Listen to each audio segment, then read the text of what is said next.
Wolves, the effects of reintroduction on ranchers. In 1900, 38% of working Americans were employed on farms. A large number of these farm workers were ranchers who made a living by raising cows, sheep, and horses. The lush pastures of the western United States were perfect for this sort of work, but there was one big problem.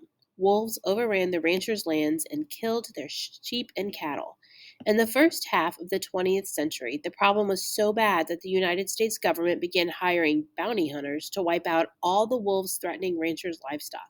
The strategy worked. Without the threat of wolves, cattle and sheep ranches grew and prospered all over the country, especially in the western states.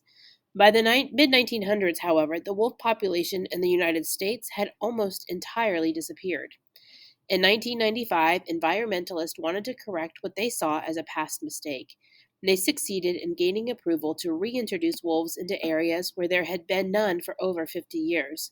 They argued that humans should never have interfered with the natural order and that we should do our part to restore it. Scientists captured wolves from Canada, bred them in captivity, and released them into the wild. The environmentalists insisted that the wolves would not kill as many cattle as those already dying from natural causes.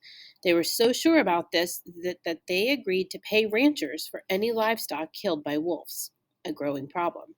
In 1995 and 1996, 31 gray wolves were released into Yellowstone National Park, which covers parts of Wyoming, Montana, and Idaho. Dozens more were released in other parts of Idaho. By 2002, the Yellowstone wolf pack had grown to over 200 wolves and had spread from the park to privately owned land surrounding it. By 2006, the number of wolves in Wyoming, Montana, and Idaho had increased to over 1,250. Even the environmentalists who supported the reintroduction of wolves into the wild did not expect them to reproduce so quickly. No one had thought to establish ways to control the growing number of wolves, who roamed freely without restriction. Not surprisingly, the new wolves immediately began hunting livestock. When a wolf eats a farmer's sheep, the farmer loses money and may not be able to feed his or her own family. Ranchers receive some payment for the loss of their livestock, but it's hard to document deaths due to wolf attacks. Because wolves eat the animals they kill, there's often no way to prove how the animals died. Sometimes ranchers cannot even find the carcasses, and the only way they know a cow or sheep was killed is by counting the rest of the herd.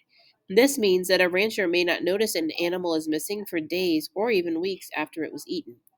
From 1987 to 2010, Defenders of Wildlife, an organization dedicated to the protection of wildlife, paid more than $1.4 million to ranchers for the deaths of their livestock. But the ranchers say this is only a fraction of the actual value of the livestock lost to wolves, a danger to society. The growing number of wolves not only threatens livestock, it also poses a threat to people and pets. In Montana, Wyoming, and Idaho from 1900 to 2010, wolves were responsible for the death of 122 dogs. These innocent animals had no protection from the wolves, and neither would you if you ran into a hungry pack. Wolves are currently considered an experimental population in many states. This means ranchers and homeowners are forbidden to kill them upon sight. According to the law, a farmer, a rancher, or pet owner is not permitted to shoot a wolf unless it has proven itself to be dangerous by attacking or killing other animals.